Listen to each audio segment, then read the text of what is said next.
All right, so now we're on to myth 92. This is Josh. He is Canada's top leading business consultant. And Josh, you are the author of this book, The 100 Myths of Entrepreneurship versus Chainsaw. And this myth says that employees will do what you have never done. And that 57% of employees have left a job because of their managers. And that was a quote by Frontline Leader Project. So Josh, let's talk about this. How do you lead by example? And do you have to know everything in the business? Does it mean that, if you expect employees to do things that you've never done before, do you have to know every single function of a business to be successful? I mean, initially, you're going to be the knower of all things on a very small business, right? Yes. And so, no one in that business probably knows more about anything in the business than you when it comes to sales, when it comes to marketing, HR, fulfillment, you will know it, right? Yes. As the business expands out, there's going to be people in the business that will know certain aspects of your business slightly better than you, right? You hire an accountant, they might know a little bit more about your QuickBooks file than you. You hire a lawyer, they might know a little bit more about your minute book than you, right? Eventually if you hire IT guy, right? Yes. They know certain things a little bit more than you. So it's not that you need to do everything in order to get other people to do everything. Right. That's not what we're saying. It's that the habits that you display, you can't expect anyone in your organization to have a higher level of determination than you. Okay. That would be the best way to say it, right? Yeah. So let's think about, okay, if everyone in the organization sees that you don't show up on time, how can we expect that other people will show up on time when they interact with you?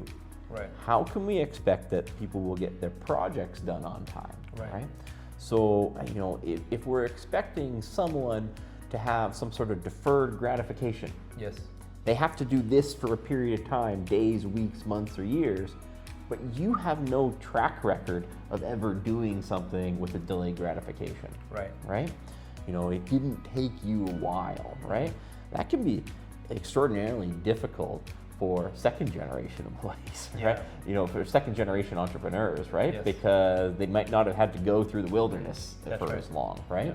They'll need you to show them that different level of determination that maybe generation one got it to here and generation two got it to here, but they had to go through a little bit of a delayed gratification too, right? They had to have that period where maybe they work the 80-hour weeks, right?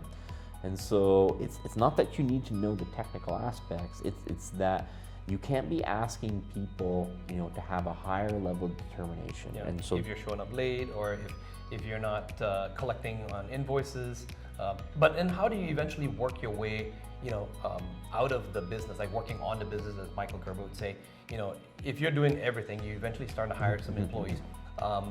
What are some habits that you want them to pick up on? So eventually, your business is going to be dependent on the manager that you leave in place, right?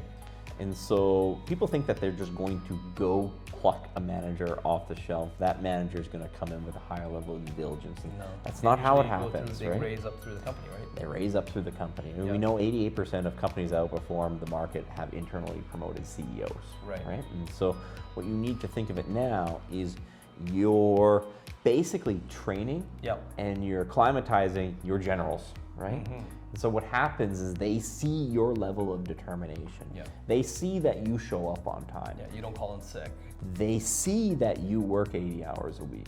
They see that you had to, have some sort of delayed gratification where you didn't get everything in your life that you wanted in this year, but later on down the road that you did, right? They see that you had to go through a difficult training program. They might go through a completely different training program in a completely different discipline. But they know that you've done that as well, and now you're asking them to do it, right?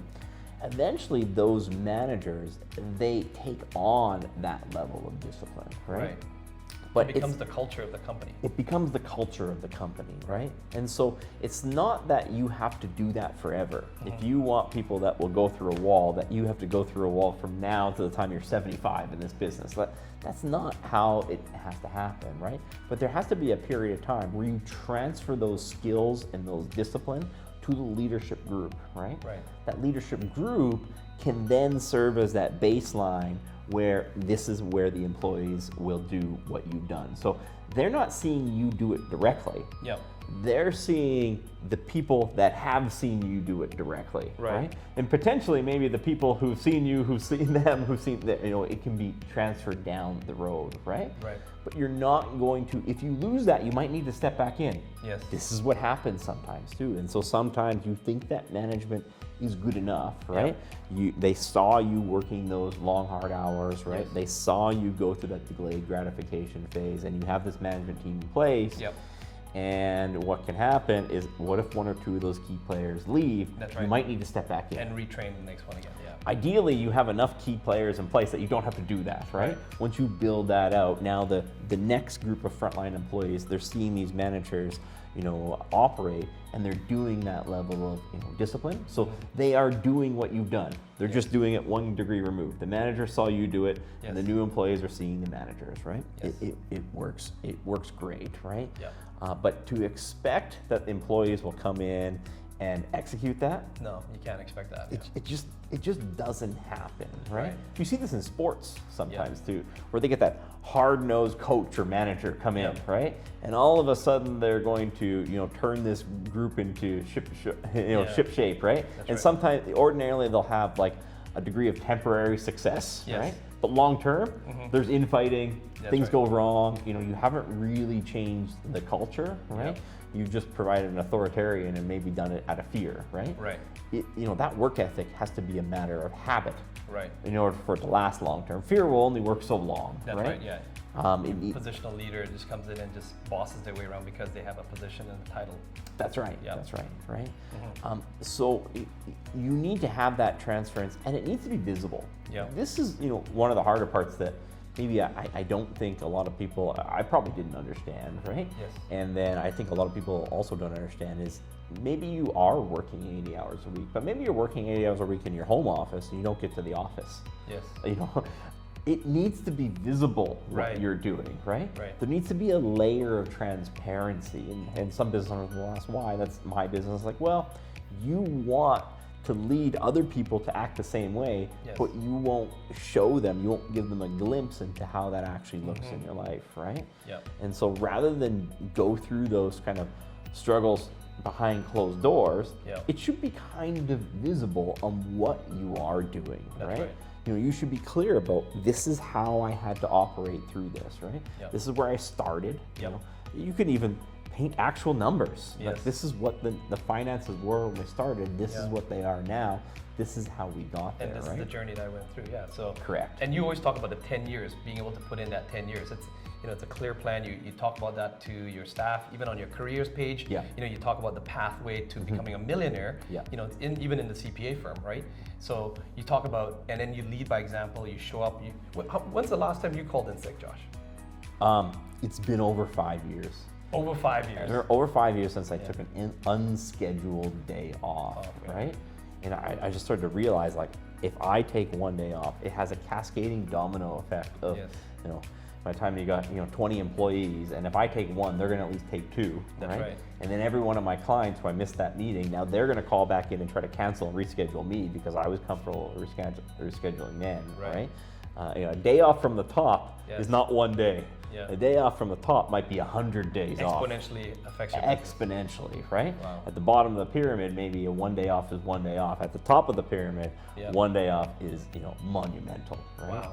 So just going to read out a quote that we have here from Jocko Willing. It says, "The dichotomy of leadership. A good leader must be confident but not cocky, courageous but not foolhardy, competitive but a gracious leader, attentive to details but not obsessed by them, strong but have endurance, a leader and follower, humble not passive, aggressive not overbearing, quiet not silent, calm but not robotic, logical but not devoid of emotions, close with the troops, but also not so close that one becomes more important than another or more important than the good of the team. Not so close that they forget who is in charge, able to execute extreme ownership while exercising decentralized command. A good leader has nothing to prove but everything to prove." That's by Jocko Willing. Josh, just summarize, what can a leader do in a business to lead from the front and help their employees to do things that they want them to do? So they have to set the level of determination at the top. Yes. Do it in a transparent way so that level of determination wears off on the leadership group. Yes. And then that leadership group can then transfer it to the next generation of frontline employees, right? And it's not just about showing your trials and tribulations, it's about sharing your successes too. Correct. There needs to be, if you just lead a miserable existence, it's always been a miserable existence, it doesn't matter how much money you make, inspire it anyway. it's still a miserable existence, right? Right. And so the trials and tribulations, the successes, do it in a transparent manner. One generation will transfer it to the next generation, and that's how you get people to do what you've done before. Correct. Go ahead and check out the other video that we've also done here on increasing employee engagement and talk about the vision and how goals can also align with the employees' goals, because all these topics are on the same area of motivating and getting your team to actually do the things that you want them to do. If you have any questions, comment in the comments below. Josh and myself do answer the questions, and we will see you in the next video.